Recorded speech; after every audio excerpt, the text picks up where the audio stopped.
Egaa galma kana keessa kan jirtan martinuu gurraan wal dhagaa ijaan wal argitu. Abbootiiwwan amantaa fi hawyoonni gurguddoon qeerroodhaa fi qarreen hawwaniif maanguddoon kan booreen eenyummaa isinirraa maddu dhiyoo fi fageenyarraa kanneen dhuftan hunduu waan ofiitiif quuqamuun kunoo akkana dhugaan nooruu anaa dhufu baga nagaan dhuftan. Kanatti aansuudhaan abbootii amantaa fi sirna eebba maanguddooti jechuudha. Waldaa kiristaanaa irraa Galaan Milkiyaas akkasuma waldaa muslimaa irraa Zakii Yuusuf dabalee maanguddoota biyya buleeyyii Oromoo biyya Jarman kana keessa jiran irraa Dr. Girmaa Shumii gara waltajjii dhufuudhaan sagantaa saaqiinsaa nuuf godhu jechuudha eebbaanii gara waltajjiitti nuuf simadha. Dr. Girmaa Shumii, Zaki Yusuf, Milkiyaas, Galaan Milkiyaas.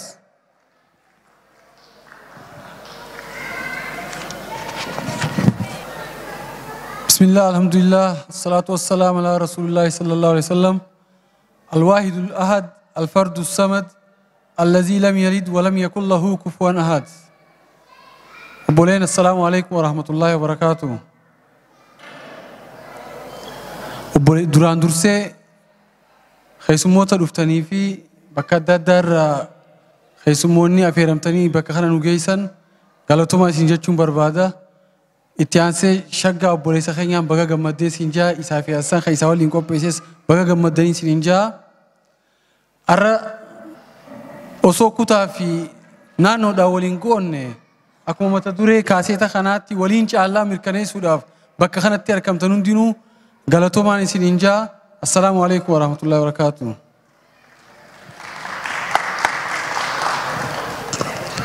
Anisi gama kiyyaanii akka Oromoo tokkootti iddoo kanatti walii wajjin argamnee sagantaa kana waliin geggeeffachuu keenyaaf gammachuu guddaatu natti dhaga'ama. Akkuma mata duree dubbii kanaa immoo waliin caallaa Oromoon garaagarummaa adda addaa garaagarummaa xiqqoo yoo qabaate iyyuu waan guddaa tokko qabaa innis Oromummaa isaati. Haala feene kam hunda keessa teenye iyyuu walii wajjin gaafa kana hirmaannu baay'ee nutti tola. Nus akka waldaa kiristaanaa kan warra wangeelaa naannoo Nuuramberg keessa argamnutti baay'ee nutti tola. Baga gammaddanii baga gammanne isiniin jennaa.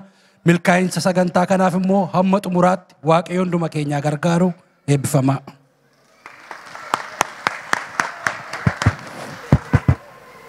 Waaqni nagaan nu oolche Waaqni nagaan nu bulche nagaan nu haa oolchu. Irraa gora dogoggora nu haa oolchu. Rabbi akkasumatti walitti nu qabee har'a waan gaarii waliin waloon caallan waan guddaa waan ta'eef Rabbi sammuu keenya keessatti bulchee laphee keenya keessa waliin nu haa taasisu. Obboleessa keenya shaggaa baadiyyaa waan kana yaadee hiriyoonni isaas immoo wanti kun akka fiixan ba'u halkanii guyyaa irratti hojjetanii Oromoof akka dadhamatu waan dhiyeessaniif ammas Rabbi madda beekumsaa isaanii nu haa taasisu. Egaa akkuma isaan jedhan yoo waliin taale hin caalle yoo ta'uu baanne garuu akkuma amma arginu kana taana. Yaa Rabbi maaloo kana keessaa nu baasi. Yaa Rabbi kana keessaa nu baasi. Rabbi kana keessaa nu haa baasu. Kanaaf warri asitti argamtan warri fagoodhaas dhiyoodhaas dhuftanii obboleessa keenya bira dhaabbachuudha.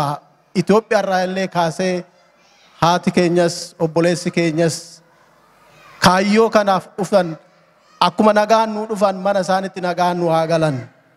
Rabbi kan milkii nu haa godhu eebba baay'ees hin danda'u.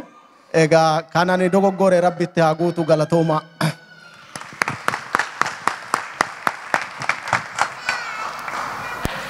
Galatooma guddaa galatooma gara teessuma isaaniitti nuuf simadha. Amileen keessan hin xiqqaata.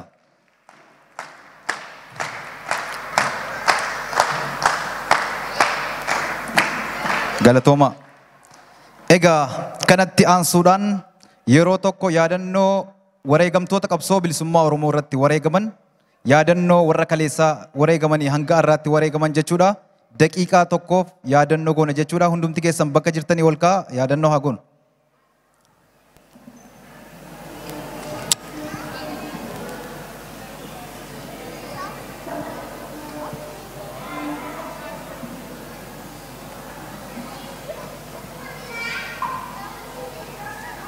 Galatooma ulfaadha. Egaa kanatti aansuudhaan haasawaa baniinsaa kan nuuf godhan sirna anaa dhufuu hawaasa keenya bakka kanatti argamaniif kan nu godhan artistii keenya kabatamaa jaallatamaa gamtaa olaanaa gara waltajjiitti dhufuudhaan haasawaa baniinsaa nuuf godhu jechuudha. Miliin keessaa hin xiqqaata. Gamtaa olaanaa Bulloo.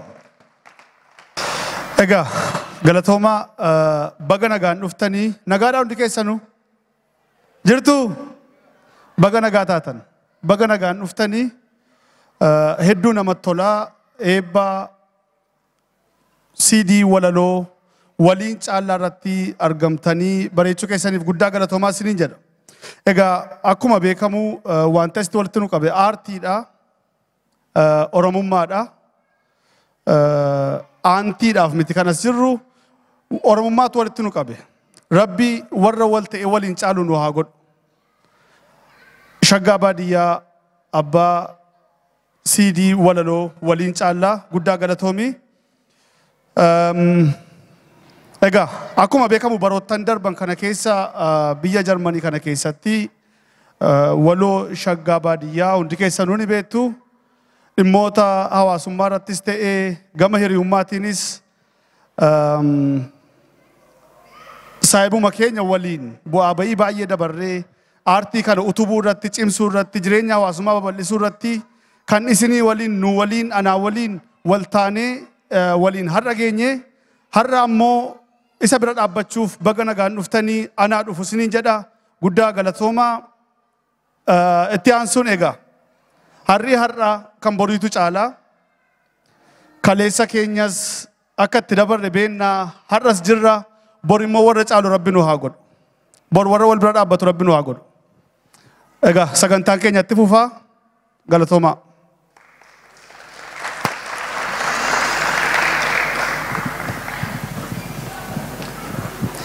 Egaa kanatti aansuudhaan sagantaa muuziqaa kallattiiti jechuudha. Artistii keenya jaallatamaa kabajamaa Dabbee Adam magaalaa Nuurambarg irraa ka'uudhaan nu gidduutti argama jechuudha guyyaarra.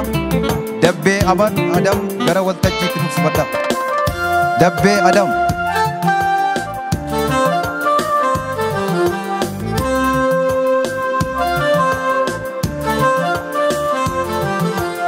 Teessuma gafanaan je'een Oromiyaa eegala fiitiyaa biyya abbaa kiyyaa ilmi abbaa maleen dhalatu biyyaan qabaa kan na boonsiftu onnee tiyyaa jiru tiyyaa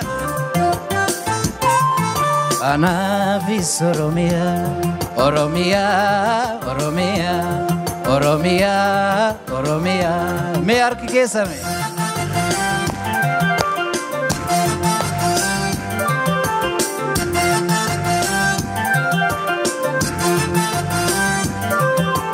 Adahayu ogessa maraya jaalatamtu biyya gootota eebbifamtu biyya raayyaa Oromiyaa fakkee jannata ana kan kee ani ilmi kee dhufaan jira agasitu salaamata ana kan kee tokkichi kee dhufaan jira agasitu salaamata.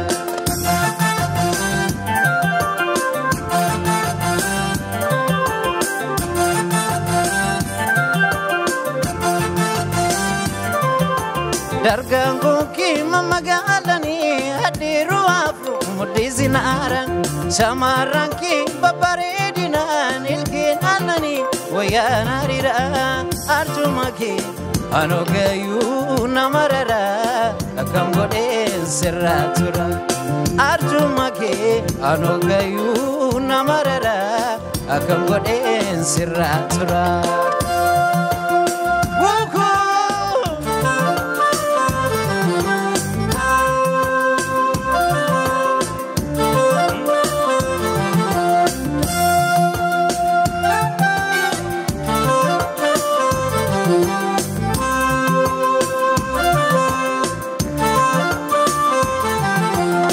Teessuma gafanaan je'een Oromiyaa eegala fiitiyaa biyya abbaa kiyyaa teessuma gafanaan je'een Oromiyaa eegala fiitiyaa biyya abbaa kiyyaa ilmi abbaa maleen dhalatu biyyaan qabaa kan na boonsiftu onnee tiyyaa jiru tiyyaa anaafis Oromiyaa Oromiyaa walitti Oromiyaa Oromiyaa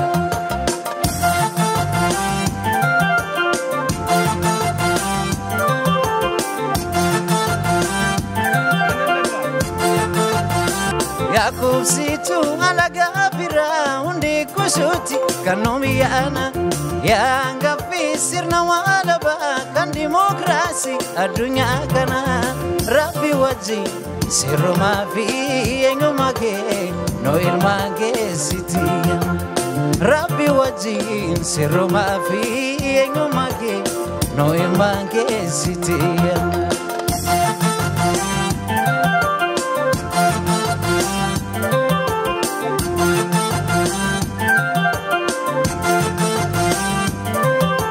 Lakkoofsitu alagaa biraa hundi kushiti kan nuumiyyaana yaangaffii sirna waalabaa kan dimokiraasii addunyaa kana rabbi wajjin sirrumaa fi eenyummaa kee noo ilmaan geessitiya rabbi wajjin sirrumaa fi eenyummaa kee noo ilmaan geessitiya.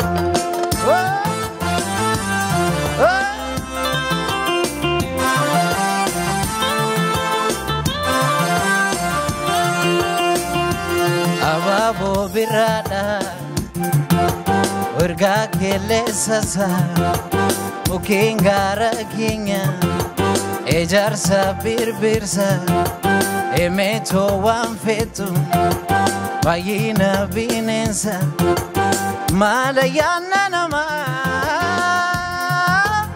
malayan oromo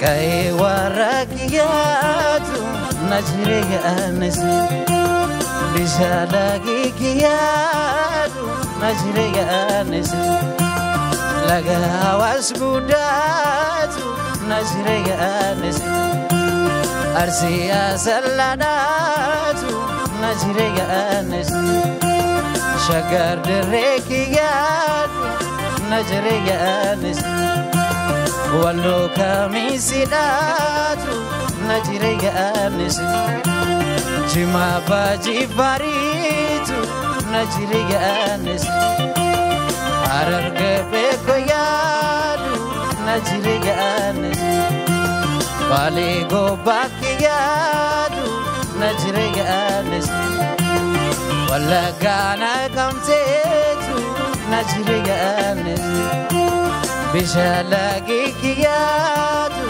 najriya anasi wallo kamisidatu najriya oromiya bandotu najriya anasi.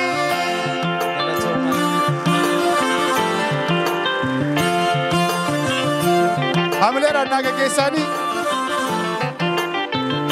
egaa barooda akka leencaa weellisaa dabbabee yootti waltajjii irraa maalifan si dhabee eenyu galmaan haa ga'uu fi kan haceen jalqabee jedhee gaafate dabbe maaliif baddee dhufaan jire dheeraanis beeka akka dhufaa jiru mee haamileedha harka walitti rukutaatii dabbee haamileedha naa gaggeessaa. Egaa itti aansuuni haasawa dhimma aartii fi faayidaa aartii ogbarruun qabu irraa akka dubbinuu godhanii fi Dr. Girmaa Shumii gama waltajjii kanaatti affeeraanii kabajaan naasimadha. Egaa lammaffaa deebi'uu kootii na oofalchaa ijaa qalbiirraa na hambisaa hin jedha.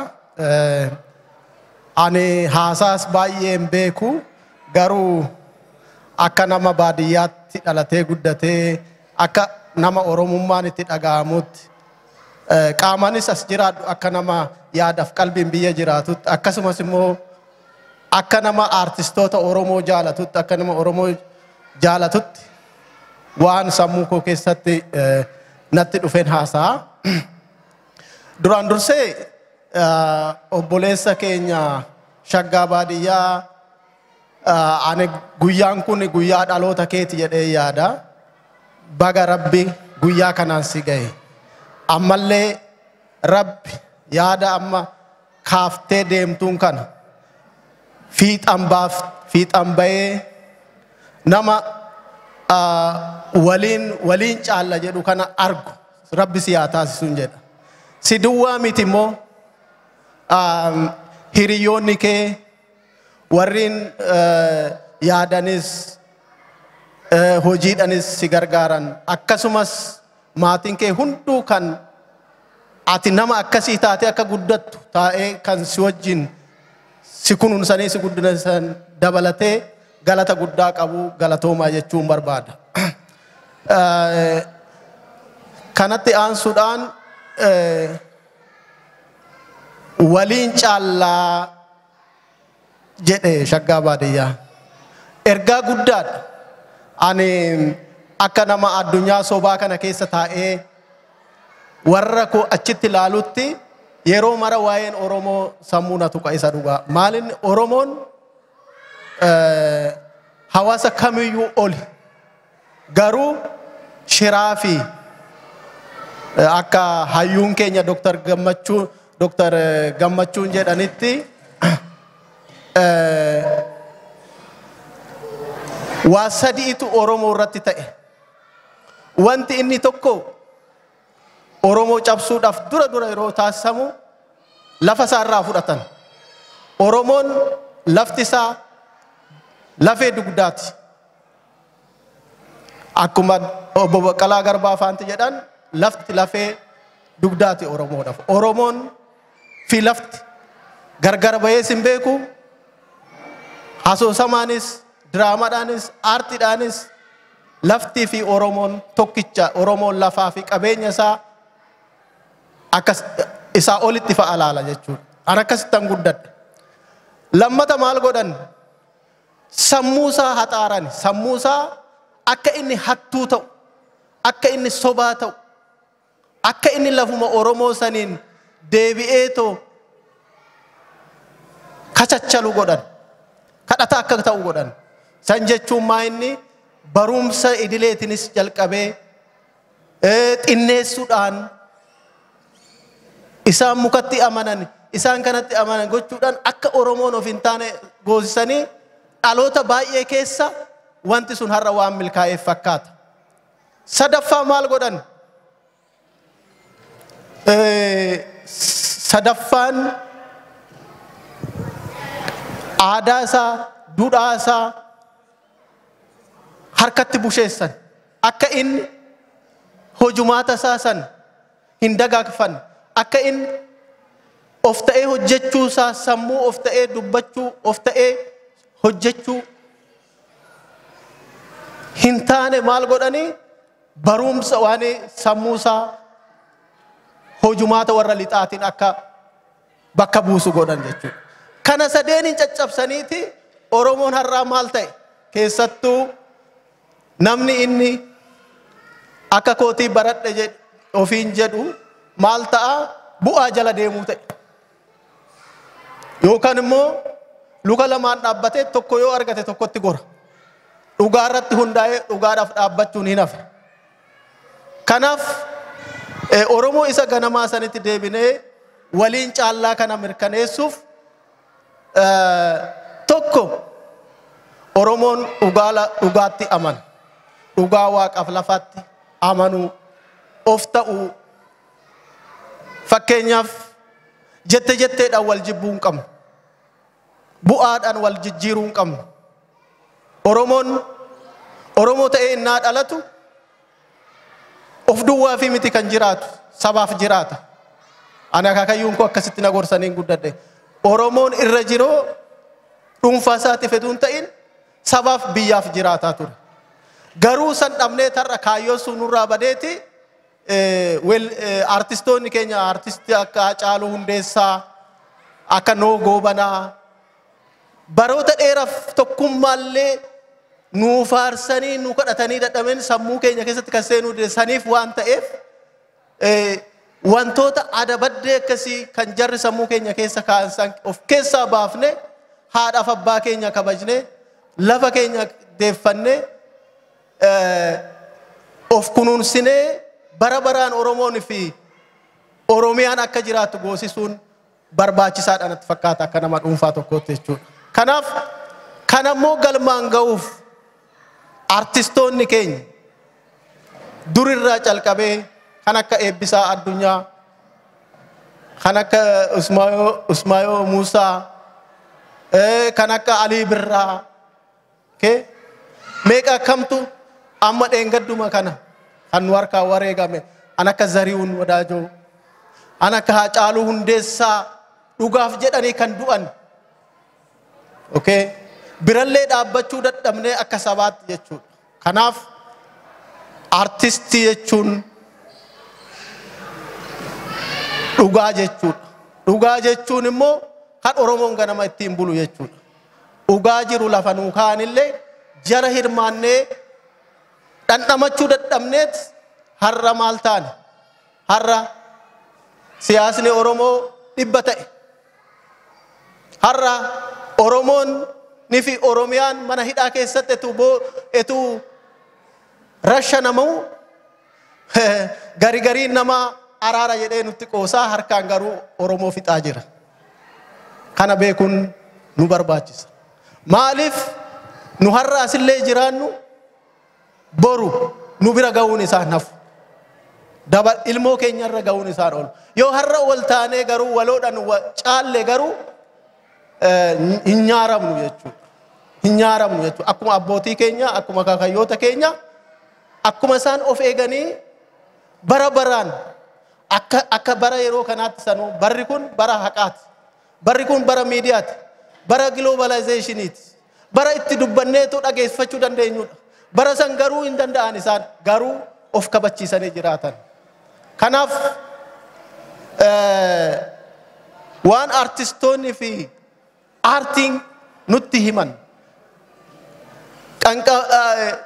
lubbuu keenya sammuu keenyatti gochaan ololaan eduu hin ta'in gochaan sammuudhaan hojiitti hiiknee dafqa isaanillee akka bakka ga'u goosisuun tokko keenyarraa eegama jechuudha.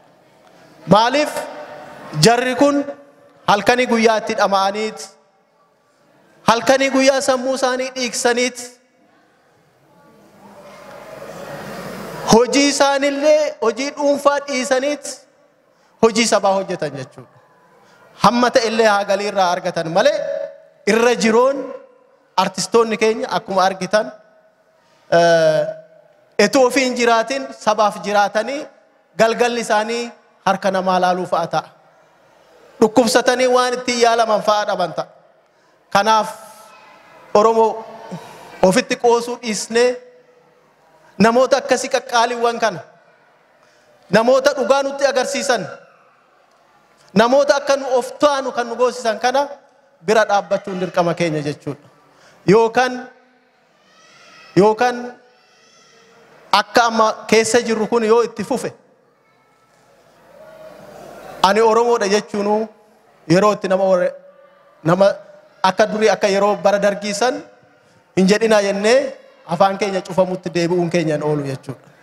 Kanaaf ani gabaabumatti kan jedhu artistoota keenya akkasumas warra keenya isaan warra dhugaadhaaf dhaabbatan isaan bira gochaan ololaan eduun ta'in gochaan dhugaadhaan yaadan bira haa taanu wal bira haa dhaabbannu wal mareen bareennu yoo waliin caalle addunyaan nu gittu hin jirtu. Isa dhugaan isiniin jedhan akka nama saayinsii itti fufiisaa naannoo fi hawaasaa bare tokkotti qorannoo irratti gaggeesse tokkotti yeroon haala Oromoo duuba deebi'ee ilaalu kitaaba Dr. Gammachuu yeroon dubbisu kitaaba Profeesar Asmaroon Laggasa yeroon dubbisu kitaaba Profeesar Bulchaa yeroon dubbisu kan Oromoo gitu addunyaa kanarra hin jiru.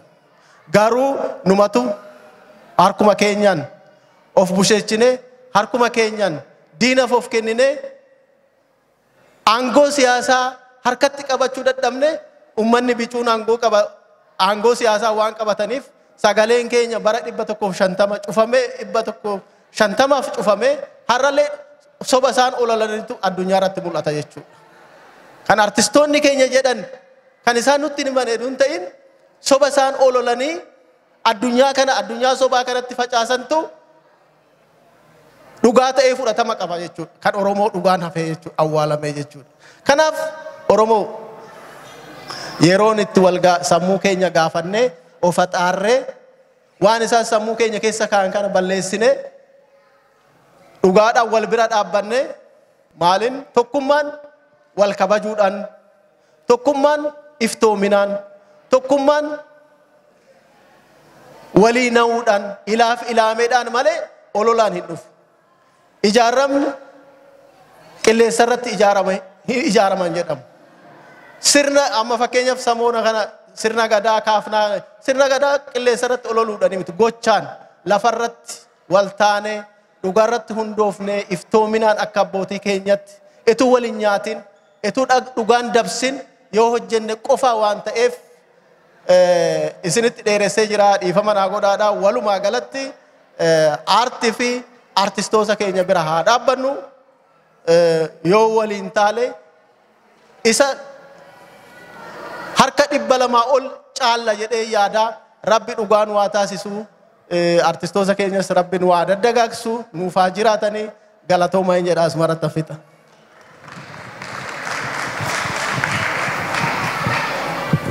Galatoomaa hamileedhaan gara bakka teessuma isaaniitti naas madda. Suuta suuta jedhe weellisaan. Suuta jedhi ilma koo akka kufee hin cabnee fi didee utaalee kufee akka badee hin bannee fi guddaa jala awwaatee ilma abbaa akka ta'uu fi eebba kudhaammatee bakka hawwe akka ga'uu fi eeyyeen ilma seexaa qabu kan boreef jiraatu nuufis siifis naafis isiniifis rabbi nuuf laatu. Ilma seexaa qabu hin barbaanne ilmi abbaan caalle qalqala midhaan baatu yeetaa abbaatu jedhee barreesse walaleessaatu. Itti aansuun waloo Muzayyan Taaffasaa kan isin jaallattan waltajjiirraa bokkisuuf deema. Waloo Muzayyan Taaffasaa gara waltajjiitti affeera haamileedhaan nu simadhaa. Eeyyan Sambata barii kottu aartii keenya guddisna yoo wal cina dhaabbanne addunyaatti mul'isna akkanarraa hin hamne handhuura nuuran bargiitti waliin caallaa eebbisna jedhee shaggaan na waamnaan jedhee useennatti dhaamnaan anis deemsa itti fufee waliin caallaa eebbisuufi kunoo bahee dhufe. Akkamittiin hafuuree wanti ofii ogumaata meerree amileen keessan inni yabbuuf ulfaata. Eeyyen egaa warri waan dhugaa malee hin jaallanne fakkeessa warri fagoo jirtan akkasuma as galma keessa gatii danuu kaffalaa burqaa jiraachistanii quuqama oromummaaf warri walitti dhuftanii burqaan kiyyan guunne nan diksa nan yaafadha harka fuune shamaa nagaan isin gaafadha. Ishoo baga jiraattan jiraadhaa boriftaanuu nutu simboo waliiti nuyi kan walitti aanu gaddas ta'uu gammachuu wajjiniin qooddannaa walitti dhaanamnee walitti waamamna. Akka biiftuudhaa ifaa ijaamtuu irraa afaa eeyyen mata qaboo namaataa adda argadhaa akka biiftuu ifaa jedhanii maatiin borii ilmaan isaanii tolchuun ilmaanis maalummaa eebbaa beekanii leel jedhanii fudhachuun miidhagina aadaa keenyaati waan daddarbaa irra ga'ee fi qacceen eebba qabu hagamuu dhiibamu hin badu waan ta'eef. Waan namni akkamiin beekna kan waan qabu nu batin rabbiin qaccee dheeraa nuuf laate laatee nurraan fudhatini. Maaliif ilaaf ilaameen gidduu obbolaa fagaate maaliif gatiin indaaqoo gatii oolaan qixxaate maaliif barii utuun argin biiftuun lixuu si'aa'e maaliif ollaa buna wajjin dhugan argachuun mi'aaye jedhanii herreguudha malee firaa wanti nama baasu ildimaaf wal gaarreeffachuuni madaala tokkoon kaasu. Jaarsi ollaa keenyaa mogoleen laafeetu aariin gurri'uun namni mogoleen laafe tafkiif tukaaniyyuu ofirraan ari'u. Kan kufee cabee hin baratin du'ee baduun baratu maal jedhu haa barru maal jedhuuf mana haratu. Eeyyan qaroominni kan kaanii jabeessanii kan ofii balfuudha gamnummaa se'anii ofitti kolfuudha. Aadaa safuu safeettii ofii cabsanii cabuudha. Moo ilma abaarsaa ta'anii maal naan jedhu dhabuudha. Keenyaa wallaalanii kootiin dhaadachuudha qullaa akka dhalatanitti dhaqanii gabaa walakkaa dhaabbachuudha. Ila bakka jiranitti dursanii caaluun roga hundaan iyyuu jabaachuuf yaaluun mishaadha dansaadha hin qabu amminaaf daba garuu waan ofii qabatanii ta'uu qaba. Eeyyan qe'een warra tokkoo guutuudha haa jennu kan nyaatan kan dhuganii qe'ee akka fedhetti irraa afa jiraatan qarshiin hundinuu tuulamee samii ga'ee garuu hiikan qabu marabbaaf jaalalli yoo gidduun jiru ta'e. Teessee aaran galfattu nyaattee dhiiga siin ta'u seenaa walirraan bartu dubbiin garaa siin ga'u. Taanaan nyaatanii buluurra dalga wal ilaalaa qe'ee oomaan jirre jaalalaan garaa duwwaa haga bubulutu caala. Eeyyan egaa barri buburrattee feetu waareen waarii haa taatu qurxummiin bishaan Oromoof Oromiyaan beeki adda addan jiraatu. Galatoomaa ulfaadha.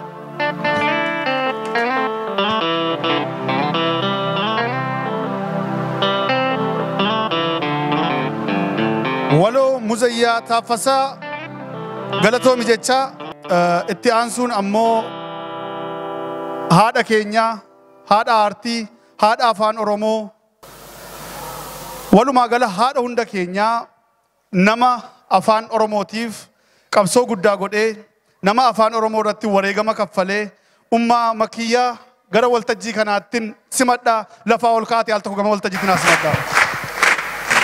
Gataa hedduu galatoomaa galata guddaa qabdanii hunda dura baga nagayaan wal agarree hedduun gammada Oromoo hangana arkuudhaafuu hedduun gammachuu qaba hedduu galatoomaa nama lama ka wajjin deemu eenyu Adare moo Amaara moo Oromoo moo kamii Tigree addaan hin beekaman wanni itti addaan bahan ka duraa afaan.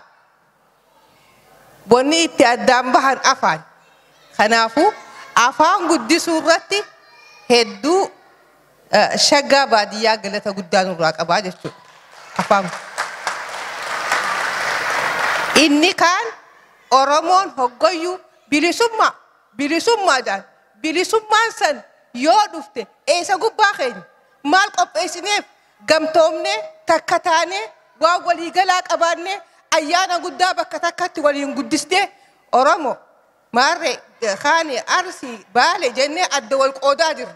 Bilisummaa san eessa gubbaa keenya yoo tokkummaan hin jiraan tokkummaa waliigalaa qabaachuu qabnaan isiniin ja'a. Kanaafuu tokkummaa waliigalaa san eentu fida nuutu fida akkamitti waltaanee tokkoomne jechuu. Kanaafuu hayyuu keenya jala deemnee manguddoo jala deemneeti kana fiduu dandeenya jechuu hedduu galatooma. Kanumaafuu afaan koo jechuudhaan walaloo xiqqoo takkaan isin bira dabarsaa jechuudha.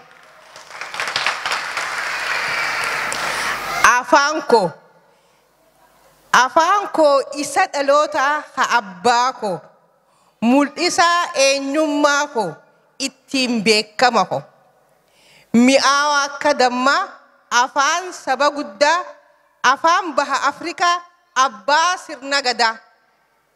Wanniin afaan baha Afrikaatti jedhe afaan Adaree Afrikaa keessatti hin dubbatamu afaan Amaaraan dubbatamu baha Afrikaatti ka dubbatamu afaan Oromooti guutuu baha Afrikaatti. Kanaafuu afaan baha Afrikaa hibboo fi mammaaksa abbaa jechamootaa mi'aawa akka dammaa mijaawaa hogbarruu sooreessa jechootaa.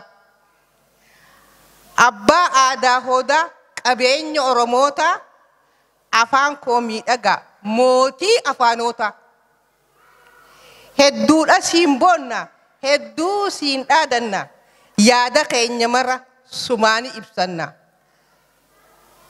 Sumaan barreessinee sammuullee cimsanna aadaa keenya barree dhaloota barsiisna. Sirna nafxanyaatiin addaan fageessanii sila akka isaaniitiin si dhabamsiisanii. Hayyoonni Oromoo kunoo dirmatanii boolla hamoo keessaa ifa si baasanii. Akka barruu ta'utti afaan waalteessanii afaan koo boonsaa koo waa gammadee sabni. Kunoo ijoolleen teenya shaggaa Oromoofaan tattaaffii jiranii guddisuudhaaf afaan. Fayyaada Shaggaa sabboonaan ilma Oromoo afaan guddisuudhaan kan boonsite qomoo. Fakkii dargaggoota dhaloota qubeetii qabeenya Oromoota abdii hegareeti. Hojiin agarsiiste barumaan baratti kabajaa sii qaba Oromoo biratti. Kabajaa sii qabdi Oromoonni marti. Hamilee isaa cimsuun bira haa dhaabbannu Shaggaa baadiyyaatiif akka humna taanu. Dhaloota qubeedhaa urjii dargaggoota galatoomu Shaggaa. Galatoomu Shaggaa qabeenya Oromoota qabeenya keenya inni. Kanaafuu hedduu galatooma. Bakka teessuma isaaniitti hamileedhaan nu simadhaa. Akka bishaan Awwaashitti lagaa calalaqaa bal'adhaa mul'adhaa qananiyaa cululuqaa. Eeyyeen haa margu kaloon keessan haa bareedu firri badhaadhaa qananiyaa keessan haa ta'u barri gaddaa fi gadadoo rabbi isinitti haa qabu rabbi isinitti hin qabin isin barbaadee gammachuun manaa isin hin dhabin jaalalaan haa miidhagu bakki isin geessan nagaa nagaan haa urgaahu bakki isin teessan jennee erga isin eebbisnee booda egaa sagantaan keenya gama walakkeessutti deemaa jira. Kanatti aansuudhaan waloo Shaggaa baadiyyaa abbaa CD hibboo deebii dhabee akkasumas kitaaba waataa har'a ammoo walaloo CD waliin caalla jedhuun gad dhufee jira. Dhimma eebba kanarraa qopheessaan albema kana gama waltajjiitti dhufuun dubbii godha. Hamileedhaan gama waltajjiitti nu simadhaa. Waloo Shaggaa baadiyyaa.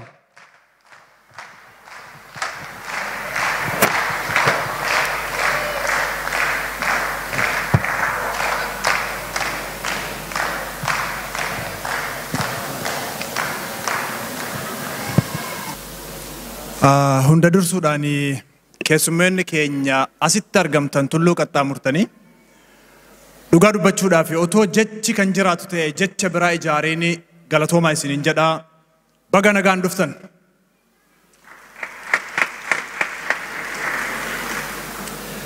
Hunda dursuudhaan haasaa as dhaabadhee haasa'u irratti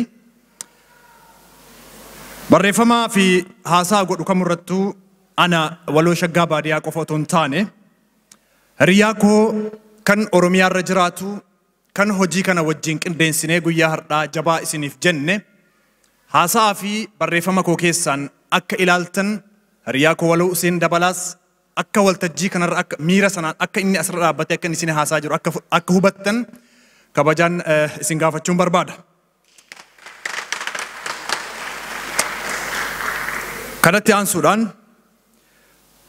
kabajamtootaa fi ulfaattonni abbootiin amantaa akkasumas jaarsolee biyyaa kanneen taatan kabajamtoota koreewwanii fi miseensota waldaalee akkasumas afooshaalee Oromoo biyya Jarmanii keessatti argamtan kabajamtoota qeerroodhaa fi qarree guutuu hawaasa Oromoo biyya Jarmanii fi firoottan Oromoo biyya Jarmanii waliigala dubbistoota ogbarruu fi dhaggeeffattoota waloloo afaan Oromoo kanneen taatan kabajamtoonni keessummoota keenya guyyaa har'aa gidduu kanatti argamtan hundi keessanuu ashamaa harka fuudhe yooyyaa isiniin jedha.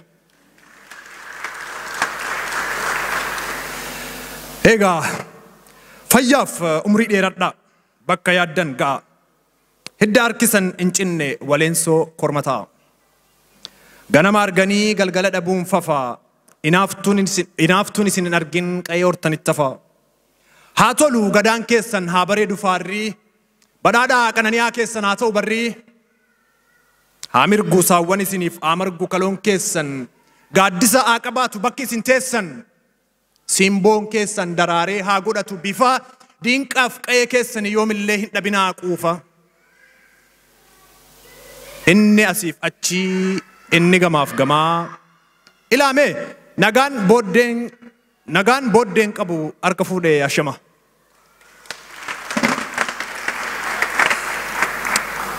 Egaa kanatti aansuudhaan guyyaan har'aa kuni anaa fi hiriyaa koo waloo Useen Dabalaafis ta'ee akkasumas hiriyoottan koo kanneen daandii ogbarruu fi aartii afaan Oromoo irra waliin imalaa jirruuf guyyaa seenaa fi qabeessa ta'edha.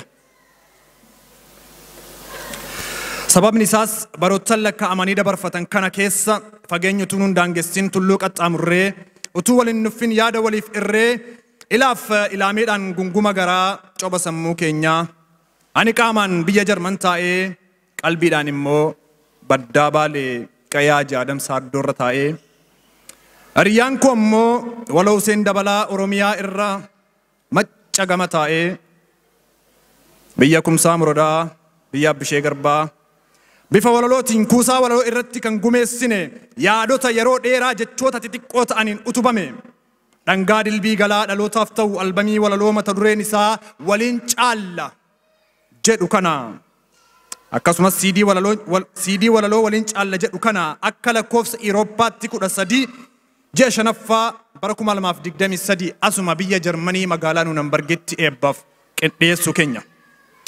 Guyyaa kana immoo kan seena qabeessaa fi adda isa taasisu abbootiin amantaa jaarsoliin biyyaa artistoonni Oromoo biyya Jarmanii akkasumas qeerroodhaa fi qarreen Oromoo biyya Jarmanii fageenyotu hin daangessin tulluu qaxxaamurtanii dhimmi kun dhimma keenya jechuudhaan guyyaa har'aa kana immoo asitti argamuun keessan guyyaa kana kan seena qabeessa taasisedha. Dabalataanis nama jabaa Oromoon qabdu keessaa yeroo dheeraadhaaf dadhabeera utuu hin jedhin halkanii fi guyyaa ifaajuudhaan dandeettii qabuun artistoota Oromoo utubee aartii afaan Oromoo keessatti ashaaraa guddaa kan kaa'ate abbaa dhaabbata piroodakshinii muuziqaa fi fiilmii kan ta'e Abrahaam Raayyaa yookaan Raayyaa Istiidiyoo jechuudhaan kan beekamu guyyaa har'aa keessummaa koo kabajaa isa guddaa ta'ee galma kanatti argamuunsaa guyyaa kana adda taasiseera.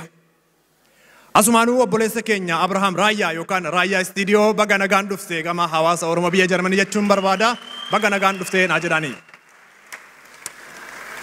Dabalataanis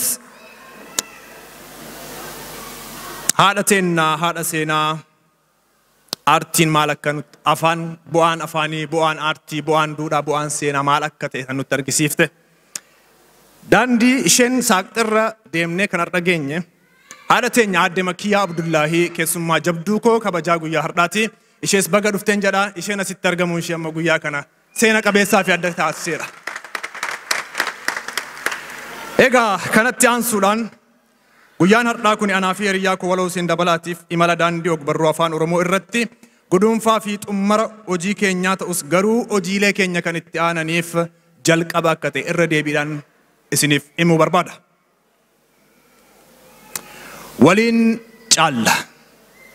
Waa'ee albamii walaloo mata dureen isaa waliin caalla jedhu kana irraa akkasumas mul'ata galma yaada isaa fi bu'aa ba'ii wantoota keessa dabarree yeroo keessan utuu hin fudhatin qabxiilee gaggabaaboo ta'an muraasa irraa jedhin darbuu barbaada. Albamiin kun hojiilee gama ogbarruu fi aartii afaan Oromootiin hanga ammaatti isiniif gumaachaa turre keessaa anaaf iddoo olaanaa kan qabudha. Anaaf iddoo olaanaa kan qabudha. Maaliif yoo jettan jalqaba kuusaa walaloo irraa eegalee hamma guduunfaa guyyaa har'aatti bu'aa ba'ii hedduu keessa dabarfanneeti. Akkuma yaadatamu baroota darban keessa haalli biyyi keenya keessa ture keessattuu haalli Wallaggi Lixaa keessa ture kan yaadatamudha. Neetworkii fi intarneetiin akkasumas daandiin yeroo cufametti yaada walii qooduudhaafuu haala rakkisaa ta'etti albamii kana barreessinee qindeessinee goolamnee guyyaa har'aa asiin geenye. Akkasumas jalqaba irraa eegalee hamma guduunfaa hojii kanaatti deeggarsa amilee fi yaadaa yeroo na barbaachisutti danuu aantee hiriyootaa keessatti horadheera. Hiriyoota qofa miti danuu maatii keessatti argadheera. Akkasumas immoo bu'aa ba'iin hojii kana keessaa jireenya kootiif akkan ani jabaadhee fuulletti tarkaanfadhuuf galaa xiiqii naaf ta'eera. Maaliif yoo jettan hojii kana galmaan ga'uudhaaf jecha gaafan dadhabee hamilee deegee hiriyoottan hedduu kanneen jabaadhu naan jedhan riqicha hamilee naaf ta'an danuun na cinaa jiraatanis garuu namoota natti dhiyaatan hedduus of biraa dhabeera. Fuula namoota hedduu irrattis qoree baay'ee argeera. Kunis yaadannoo bu'aa ba'ii hojii kanaa keessaa isa tokko. Kanaaf albamiin walaloo mata dureen isaa waliin caalla jedhu kuni hojiilee gama ogbarruu fi aartii afaan Oromootiin hanga ammaatti isiniif gumaachaa turre keessaa anaaf hojii xiiqii qabeessa hojii iddoo olaanaa naaf qabu ta'ee argame. Waliin caalla. Eeyyeen waliin caalla. Waliin caalla jechuun hiika biraa hin qabu. Yoo waliin ta'an galma yaadame kamuu ga'ama. Eeyyeen yoo waliin ta'an akka galaanaa bal'atu. Bal'atanii guddatanii tulluu ta'anii mul'atu. Gaafa waliin ta'an kabajaaf ulfina orma biraas argatu. Kophaatti garuu seenaatu dhokata eenyummaatu bada. Hamma ga'uun qabamu hanqatee quucaru waan durfamuu qabuuf dursa gatii dhabanii yartuudhaan tuffatamu. Ila dhaloonni ni boodaan dhufus daandii hubannaan tole irra akka fiigee didichuuf karaatti qoraattii guuruu otoo hin taane karaarraa qoree guuruun dirqama. Akka hawaasa Oromoo biyya Jarmaniittis aadaan seenaan eenyummaan keenya akka kaleessa turetti sichis akka fufuuf. Ilmaan asitti dhalattee guddataa jirtu kun akka hin burjaajofneef gaddaa fi gammachuu jireenya biyya ormaa waliin qoodachuudhaaf ijaaramoota qabnu jabeessinee cimsinee gaaddisa waliigalaa immoo kan hundi keenya jalatti aduu biyya ormaa dheessinu qabaachuun dirqama. Innis gaaddisa Oromummaati.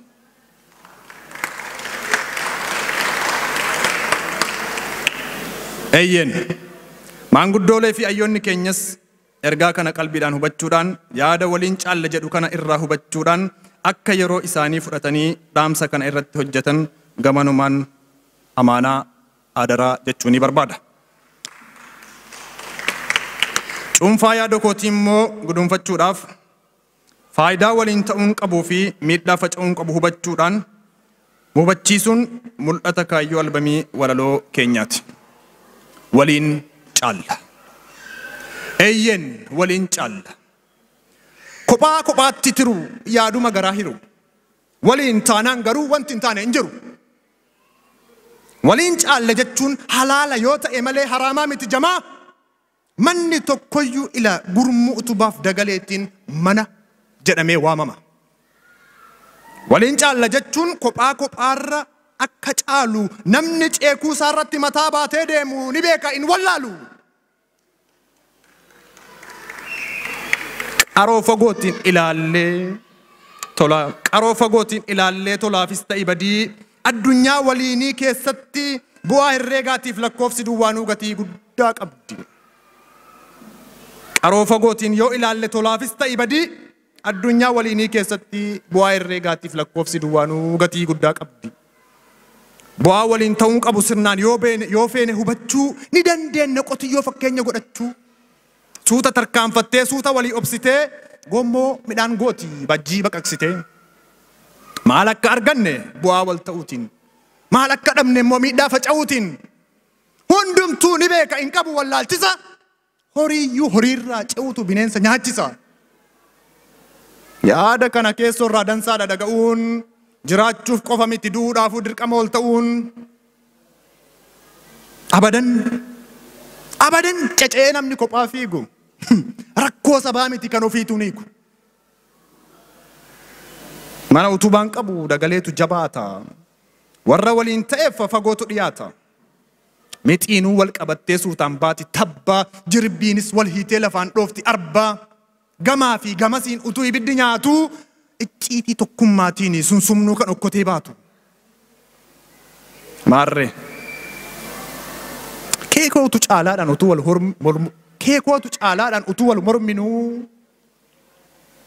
Waliin caallaa dhabnee utuu wal horfinuu. Ba'aa tokko baachaa walirratti dhiifnee dhimma keenya lachuu walirratti. Ba'aa tokko baachaa walirratti dhiifnee dhimma keenya lachuu kophatti dhiifnee. Dibbee ofittumnaatiin otoo raafnu lafa aduun baate dhiinaan ormi nutti kolfa. Kanaaf kophaatti tiru yaaduma garaa hiru. Waliin taanaan garuu wanti hin taane hin jiru. Egaa kanatti aansuudhaani akaakuu afoolaa damee ogbarruu keessaa walaloon iddoo guddaa qaba. Walaloon yeroo gaddaas ta'ee gammachuu, yeroo dhiphinaa fi yaaddoo akkasumas yeroo kaayyoo fi hojii jecha dachaa godhanii toora amilee ofii ittiin qaranidha. Walaloon Walaloon tan gunguma garaa ofii ittiin dhageeffatanii gaafa dubbiin garaatti nama hukte akka booka qadaada cabseetti ittiin ofirraa dhoosanidha. Walaloon. Kanatti aansuudhaan dhaggeeffattootaa fi hordoftoonni keenya kan biyya keessa jiranis kan asitti argamtanis kuusa maxxansa marsaa lammaffaa keenya ta'e albamii walaloo waliin caalla jedhu akka saaqxanii dhaggeeffattanis bohaaraa irraa waa barattan gamanumaan isin affeera. Kanatti aansuudhaan albamiin kun miciree yaada ganamaa irraa eegalee hamma xumura maxxansaa isaatti namoonni na faana turtan hedduudha. Isaan kan ammootu hin galateeffatin biran darbu. Hunda dursuudhaan bu'aa bayii hedduu kana keessa na dabarsee ana hiriyaa koo Waloo Huseen Dabalaas gudunfaa imala keenya daandii dheeraa akka goolamnuuf halkan guyyaa humna nuuf ta'e kan guyyaa har'aa kanaan nu ga'e Rabbi guddaadhaaf galanni haa ga'uun jedha. Itti aansuudhaan hiriyaa koo kan Oromiyaa irra jiru Waloo Huseen Dabalaa maatii isaatii fi hiriyoottan isaa hundumaa wajjinuu galatoonfachuun barbaada. Al tokko na galateeffadhaa. Hojiin kun dhageettii gurraatti tolee ittiin bohaaraa akka namni bashannanaas ergaa guddaa keessaa argatuu fi dhageettii gurraa akka toluuf yeroo isaa halkan guyyaa taa'ee kan qindeessaa muuziqaa Asaffaa Taammiruu, Muluqan Laggasee fi Saamii Ergaa akkasumas obboleessa keenya afaan Oromoo keessattuu aartiin Oromoo akka addunyaatti ol guddatuu fi dandeettii fi muuxannoo qabuun akka afaan teknooloojii ta'uu fi albamii kana yeroo jalqabaatiif kuusa walaloo afaan Oromoo keessaa pilaatfoormii onlaayinii gubbaa akka ba'uuf kan shoora guddaa taphate obboleessa keenya yookaan obboleessa keessan Beenyaa Dibaabaa galateeffachuun barbaadaa. Naaf galateeffadhaa. Kanatti aansuudhaan nama jechi yoo jedhames ibsuu hin dandeenye hiriyaadha jechuudhaafis nama hiriyaa olii obboleessa yoo jedhame tarii madaala waan ta'eef gaafan yaada deeges ilaa gormee jabaadhu yaada gaariidha. Gaafan jajjabaadhu immoo cimi kana caalan dandeessaa kan jedhee hamma har'aan afaana ture. Hiriyaa koo Waloo Muzayyaa Taaffasaa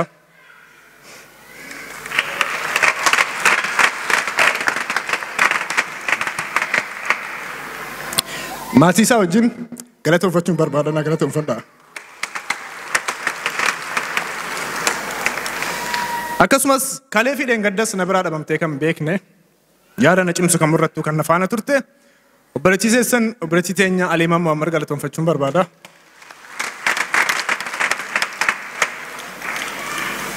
Gaa sirna galataa kana keessatti namoota hedduu irraanfachuun mala.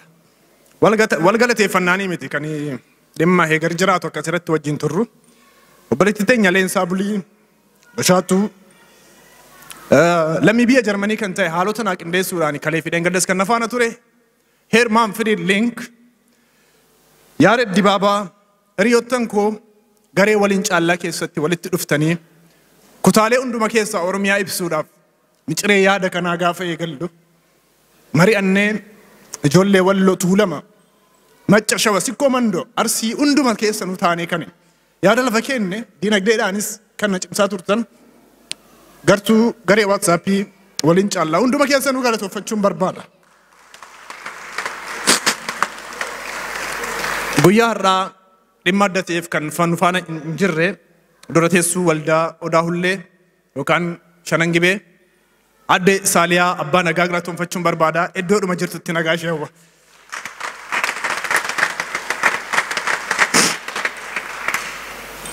Biyya ormaa kana keessatti maatii waliif taanee gadda walii gaddinee gammachuu kan waliin gammannu.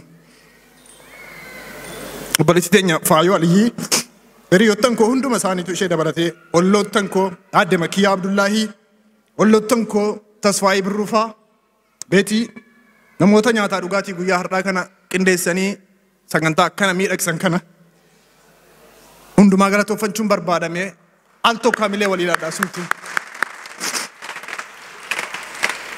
Walitti dhufuudhaan dhimmi kun dhimma keenya jedhanii dandeettii koos humna koos gatii beekanuu fi umrii dargaggummaa keessatti gatii wal beeynuuf walitti dhufanii dinagdee garaagaraatiin kan cimsan adda durummaadhaan ijoollee Fasasaa, ijoollee Gaasaraa, artistoota keenya Dabbabee Addamee.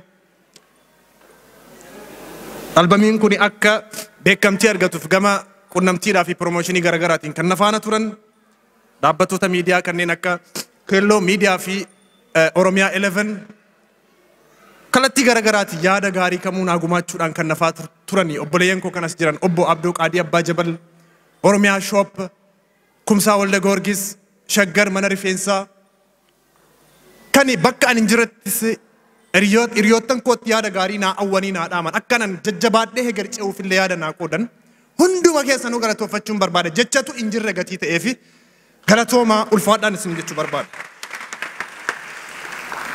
Artistoota keenya keessaa Abdii Fadiis, Saaddoo, Gamtaa Olaanaa Bulloo kaleessas nafaana turtanii jirtu, har'as nafaana turtan, sichis akka nafaana jirtan, anis isin faana jiru, abdii guddaan qaba ulfaadhaa galatoomaan jechuun barbaada. Kanatti aansuudhaan hamman an eegee oletti bakka naaf laattanii yeroon isin waamu na jalaa awwaattanii dhimma keenya jechuun na tumsuudhaan bakkan dogongoretti yaadaan na gorsuudhaan hamilee koo ijaaruun kan naaf taatan jabinaa galatoomaan jedhaa galatan dhabinaa irreen wal deeggare wanta kamuun godhaa ammas irra deebi'een galatoomaan jedhaa galatoomaa.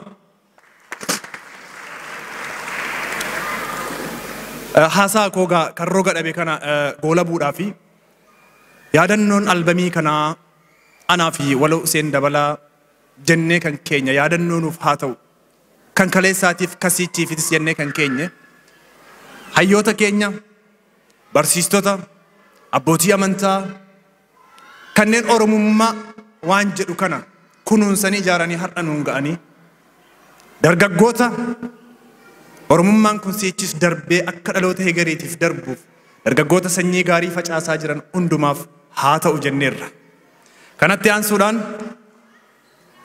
albamiin kun guyyaa har'aarraa eegalee hawaasa Oromoo biyya Jarmanii dursuudhaan sirna eebbaatiif dhiyaatee akka dhageeffateem akka bohaaraa waa irraa baramu yeroo jalqabaatiif albamii koo akkanaaf eebbisan namooti ani maqaa isaanii yaamu addana dhuftanii CD kan akkanaa eebbiftan kabajaan isin gaafadha. Hunda dursuudhaan gaa haadha teenya Aadde Makiyyaa Abdullaahii fi obboleessa keenya Tulluu Qaxxaamuree keessummaa ta'ee har'a guyyaa asitti nu argamu Abrahaam Raayyaa, obboleettii teenya Aadde Fatiyaa Muhammad, obboleessa keenya Abdoo Qaadii Abbaa Jabal, Aadde Samiiraa Faayoo Aliyyii, Leensaa Moominaa akkasumas obboleessa keenya Birhaanuu Fallaqee Birhaanuu asitti dhuftanii CD kan akkanaaf eebbiftan kabajaa fi ulfina guddaadhaan isin gaafadhaa amileen naas maddaa. Obbo Suleymanis dabalatee obbo Suleyman Waadoos dabalatee galatoomaa.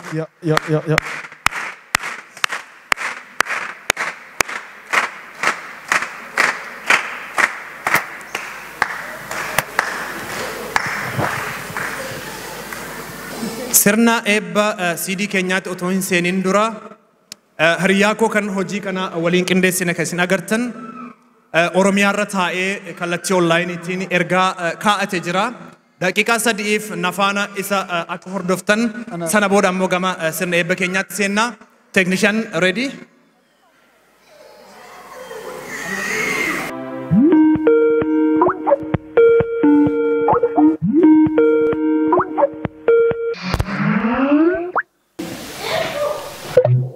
Hayyeen qeerroodhaa fi qarree abbootii amantaa xiqqaadhaa fi guddaan Oromoonni galma kana keessatti argamtan marti keessan ashamaa akkam jirtu nagaan rabbii isiniif haa ta'u. Akkasumas keessummoonni kabajaa ulfaatoon sagantaa keenya miidhagsuudhaaf addanatti argamtan kanneen akka Aadde Makiyyaa Abdullaahii akkasumallee Abrahaam Raayyaa sagantaa keenya irratti argamtanii haala kanaan nuu miidhagsuu keessaniif maqaa uummata Oromoo kabajamaatiin galatoomaa isiniin jechuun barbaada. Akka toobaa fi toobannaa Oromootti namni waan gaarii dalage lafaa fi lafeef gaarii waan gaarii gumaata yookaan gumaacha. muuxannoo fi mudannoo kuusee waan darbuuf maqaa fi oolmaansaa dhaala taasifama jedha barreessaan Gimbaar Nagaraa Tumsaa. Maarree naaf shaggaan walitti dhufuudhaan waliin caalla jennee waan guddaa ta'uu baatuyyuu namoota waan guddaa hojjechuu danda'aniif fakkeenya ta'a jennee sadarkaa kanarra geenyeetu jirra. Naaf shaggaa ilmi Waaqoo Guutuu, ilmi Adams Haddoo, Anduseen Dabalaa, ilmi Abishee Garbaa, ilmi Oliiq Adingil. Fageenyi keenya garaagarummaa miti jechuudhaan waan dandeenyuun yeroo kana gumaachin waan guddaa ta'uu baatuyyuu tarii namoota waan guddaa hojjetaniif fakkeenya ta'uu danda'an.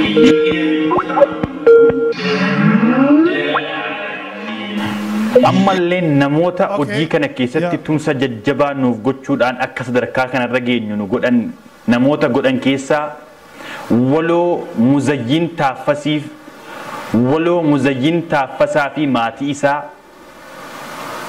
Aliimaa Muhammad, Aadeleensaa Bulii, aartisti Gamtaa Olaanaa, aartisti Dabbabee Adam, akkasuma qindeessaa hojii keenya kanaa kan ta'e Asaffaa Taamiruu, Muluqan, Bilaal Jamaalii fi Badr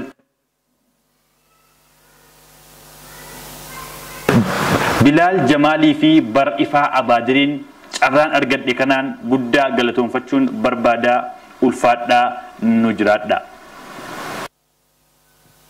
Hayyee waloo Huseen Dabalaa biyyarraa walaloo waliin caalla jedhu shaggaa waliin kan dalage jechuudha. Galatoomi jennaani itti aansuun kallattiidhumaan gama eebba CD kanaatti dabarra. Saampila CD kanaa fidanii dhufaa jiru. Haadhi siiqee keenyas shamarran keenya hamileedhaan nu simadhaa.